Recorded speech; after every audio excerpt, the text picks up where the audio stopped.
Hello and welcome back to another episode of the Community-21 series, and today we're with Bronagh Lawson, Chair of PSsquared, and we're actually in her gallery today in Belfast City Centre to discuss the impact of art on building community and some of the work that she's undertaken under the pandemic to continue to support communities as we get through this difficult time. Here's what she had to say.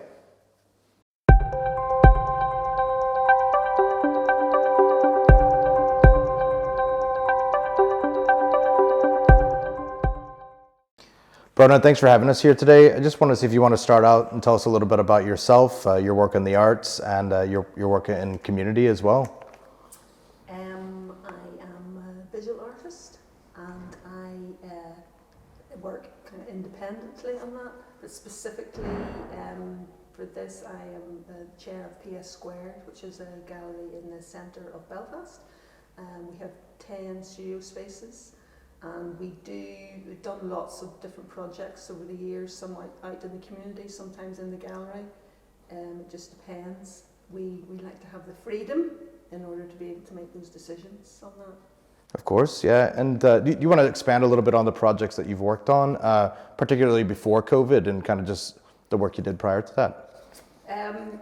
PSsquared has done, I think it was over 300 different projects and exhibitions over the last 20 odd years.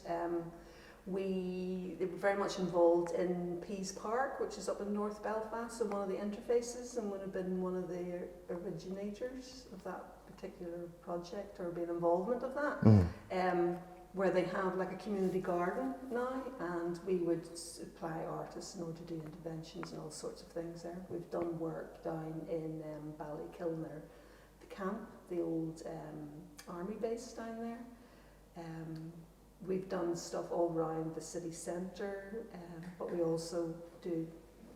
Somebody said the other day, it's like you just never know what's coming out of PSsquared next. It's like you think, oh well, that's what that is, but then something totally different kind of comes out of it. But we're kind of known for really supporting artists specifically, and a lot of organisations are very administrative heavy, but we're not. We kind of really focus on artists. We do have an ongoing project that's supported by the Freelance Foundation, which we have for over 5 years, and that is to support 5 artists over a 2-year period. So we end up with 10 artists a year, where they get money and they get a lot of support, curatorial support. They get linked over with other galleries and organisations in Wales and Scotland and England. And they were to have an exhibition in London in January, but that went online. So we work with art at all different levels. Things. What do you feel is art's role and impact in building community? If it was up to me, it would be the only thing that would. I worked in community development for years, 13 years. I worked on peace lags. Although I'm arts trained, I never used arts. It was always about economic development, getting people into full or part-time work, education or self-employment. But what I have seen happen using art for building community has way outweighed anything that I have seen, as far as all we need to do is to get people in jobs. So I think it can have an enormous impact. If there are skilled practitioners that are doing it, it can be a total mess as well if that's not kind of given enough space. And it can be good and bad, but there are some really amazing. I think personally, it's the most interesting part of what's going on in Belfast, I think. And if I could push you a bit more on that, what do you think it is about art that maybe brings people together, or is there an aspect of it that can maybe bring down entrenched views in a divided society like ours, or what is it that brings people together that may not usually be in the same room? If I can take an example of, I have an ongoing project that I do voluntarily with Sue Ellen Semikoski, who's an adjunct professor of art therapy at School of Art Institute in Chicago, and we've done all these. We've done really bizarre, interesting. We've done a lot of really bizarre things, and sometimes we think, and we go, does this sound mad? And then we go, okay, yeah, then maybe we'll do it. And we, for instance, we took over a deconsecrated church on the Newton Ards Road, at the bottom of Newton Ards Road, and we filled it, we curated it with art based around religion, and we ran 10 days of, we had a chat show in it by Nathan Carruthers and Stephen Miller. Stephen Miller is now one of the artists that have been nominated as for the Turner Prize with Array Studios, and we kind of invited them in, and they says, right, we'll do a chat show, and they did this amazing chat show, and all the local kids all just were totally mesmerised by it, and would come in every day when it was on, and just like couldn't believe that this was going on in their community. We had people who lived in and around the area were really, I mean, none of us were getting paid, but they were just really pleased that we were there. Mm-hmm. You know, they come in and kind of go, "What are you doing?" Yeah. Going, well, this is art, and this and that, and it opened up conversations for people. It opened up conversations for the artists who came. People didn't know the church was empty. People from the Short Strand came in and went, "Didn't know there's nobody in here." You know, so it totally changed the dynamic of a very kind of contentious area. Where the kids just got mesmerised by all the artistic things going on. The local, you know, people just came, and the new art was interesting. They weren't sure what we were doing, but they kind of appreciated that we were in that particular space. And that particular space now, although COVID has kind of changed a bit, it became a community asset within the community. The church still owned it, and the Reverend Cunningham, who's still there, says, "I don't know how you've done it, but you've completely changed the dynamic of this area by coming in here." Mm-hmm. And from the outside looking in, or if you saw it on paper, you were thinking, "What is it?" You know, people said to me, "That's too dangerous. You shouldn't be doing that." Somebody else is going, "Well, why are you doing this for nothing?" You know, because that's the attitude of, you know, there has to be, and you're kind of going, "Well, but look, it's working." You know, so I can't remember what the question now was, but it can, because art is magical.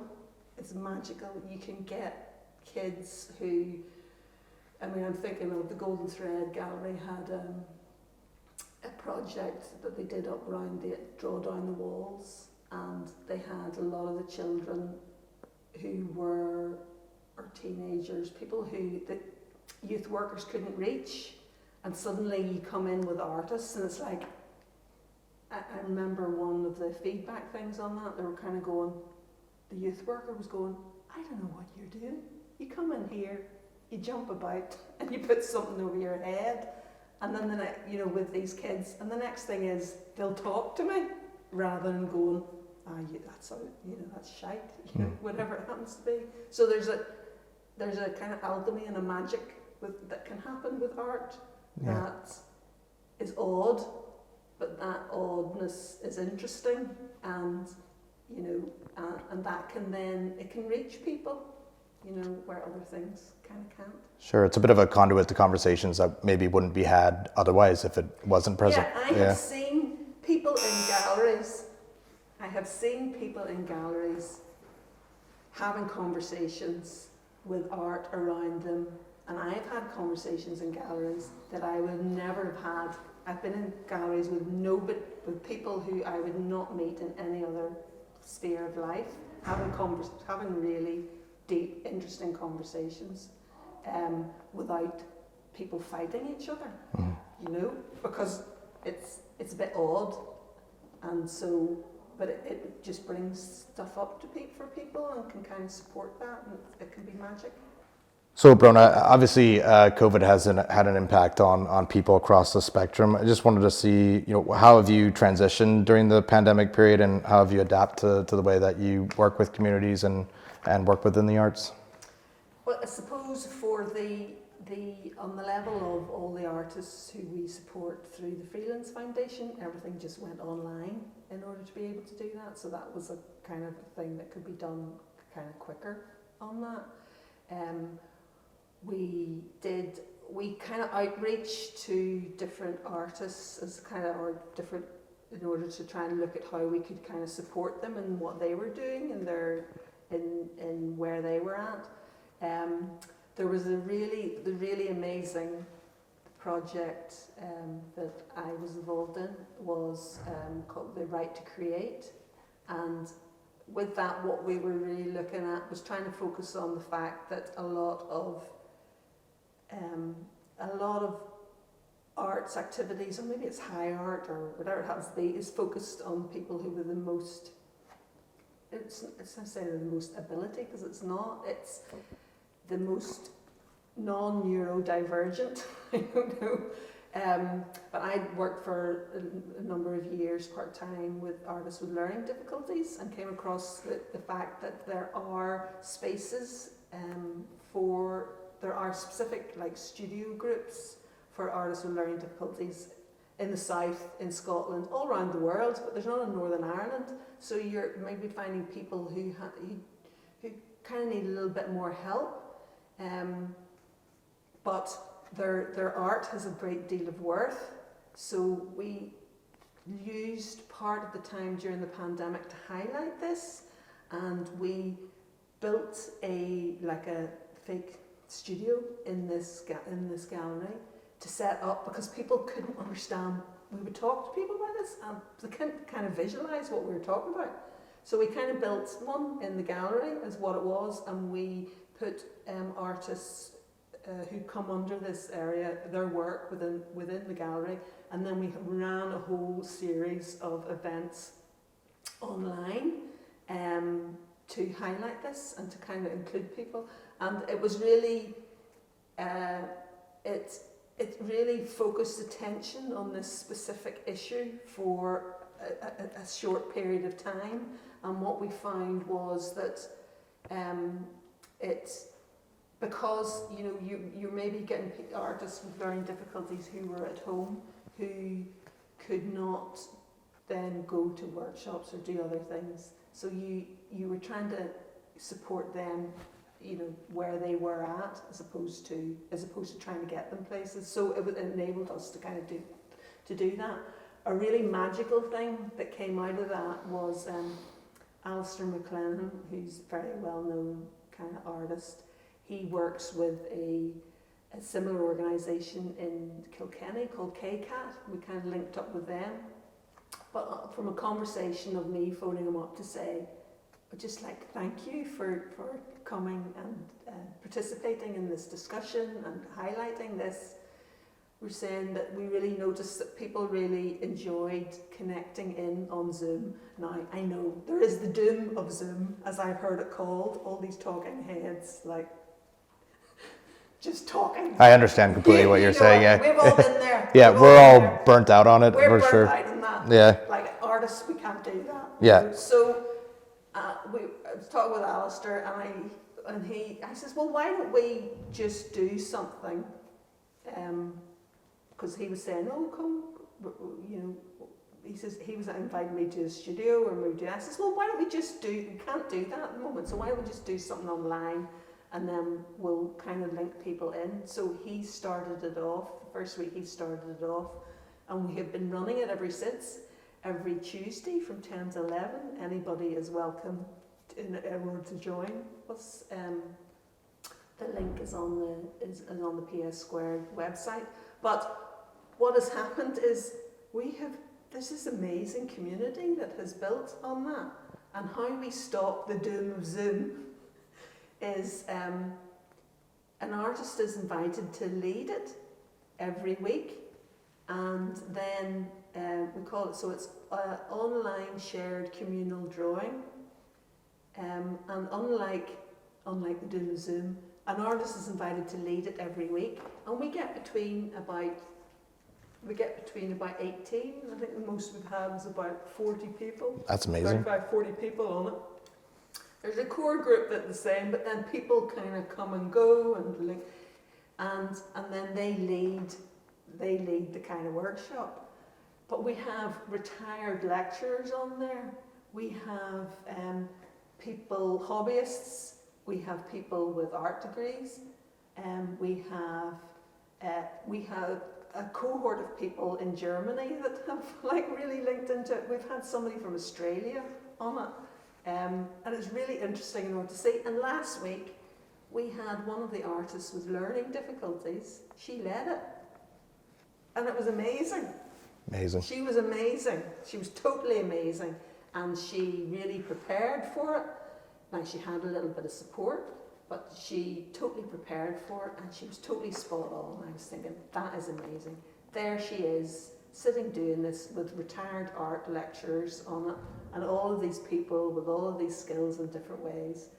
And she was really, really brilliant. And it really showed there's something about the power of community within it. You can see some people come and it's like, you can see when somebody's on Zoom if they're just like bored out of their heads, don't you? We've all been there. Mm-hmm. But you can, or you're not feeling so good because you've been stuck in the bloody house, you know. And you can see that, but you can actually see over time how their mood changes simply by talking to somebody outside of the people, if there's anybody else in the house with them. Mm-hmm. And actually, there's this. We were saying it's really odd. There is this really odd, we have this really odd feeling of community on it. And there's something, I was saying one day, there's something really subversive, I think, with Brexit going on and all the stuff about the European Union and the border and all this stuff that you forever are listening to in the media. And then there we are. It was like 1 week, we're like 20 of us, all online, joking about, we did this thing about where the people are, you know, we were kind of like drawing maps and where you imagine that to be. You realise, you know, we had Ireland north and south, and we had people in Scotland north of England, and Somerset, down Somerset, and then we had a lot of people in Germany. We were just kind of... It's a big mosaic. We were a big mosaic, and we had really connected, and there was something really lovely when all the high level stuff was like doom and gloom, and Brexit, and borders, and oh no, we're in Europe, oh no, we are, yes we are, no we're not, and it was the day of the anniversary of the Germans bombing Belfast at the same time. And I'm thinking, here I am in Belfast doing an art workshop with these artists who are in Germany, as well as, you know, everything else going around. So we're so obsessed with the past here, but here was this kind of magical thing that was going on. Mm-hmm. So we hope that is continuing on, and we hope to, you know, we just hope to continue that on, because there's something really magical about it. That's amazing. You being able to make all these connections across the world just through the use and the common interest in art. Yeah. Fantastic. And do you think that also provided a boost to, you know, to artists and to people you're working with in the community that participated over the pandemic? Obviously, a lot of people have been isolated. Mental health has been a concern. Do you think it's helped with those issues too? Totally. You can see, I think even for the artists then who got invited to lead, it's like, oh, something else to do, you know. I know that's what people felt like, because it was, PSsquared's always got a reputation for selecting people or selecting really work that's really interesting. Peter Mushler, who's the one who does all of that, he has a really good reputation on that. So it's really something to be invited, you know, to do something. And you could see with people, you know, who were participating in it, And I know for myself in the house with my husband and the cat, it was really lovely to be able to feel that you were building, you were building community differently on that. And there's some people who are, were living in rural isolation, so that kind of connects everybody in. Gave them something to do and something to get their passions and that out. was interesting. It wasn't boring. Yeah, absolutely. So now that lockdown is lessening a bit, what are your visions for PSsquared, moving into the future? Well, PSsquared is always on the edge of everything. We are in this building in the centre of Belfast. We do not have secure tenure of that, but we've always managed to exist in some shape or form by doing that. It is the time of year when submissions go in for what the programme will be, for the next year. I know Peter has worked on that specifically. So the gallery is now open. There is a limit to the amount of people that can come into it, but then by the end of June, or beginning of July, then we would have the confirmation for the support for the rest of the year on what they have programmed. The Freelance Foundation that continues on, and that continues on anyway, no matter what goes on. So we always like to surprise people as well. So we can't say that we can't say all our tricks. You're constantly evolving, We are constantly shifting. It's going back to that thing, there's always a surprise that comes out of PSsquared, so it'll depend on, different things. But this exhibition is Gary Shaw, who is an artist based in Belfast, who did his degree in Australia and would be quite kind of established within the city. But can I just say about these? Sure, absolutely. For one of these things, he was looking out his studio window during the pandemic. So all of these little drawings are all based on real people. That's fantastic. As you can see. So we're really into it's like, they're beautifully observed, and it's really like the art of looking. You can. It's like you feel like you know these people. I do feel like that when I look at it. Yeah. And he's saying it's depressing the amount of people that are just looking at their phone. He says when they're walking along. But I thought you'd see, there's pregnant people, there's people with their dogs, there's people skipping, cycling, pushing the pram. It's raining, it's not raining, whatever it happens to be. But somebody with a walker. You got just about any sort of circumstance up there, It's about anything in there, but they're kind of beautifully observed. Even if it's just like a blur, if it's a blur and a bit of black. I'm probably up there somewhere. You probably are. You have to watch out on that. But I love the fact of, that you can just look out your window and you can make all this amazing work.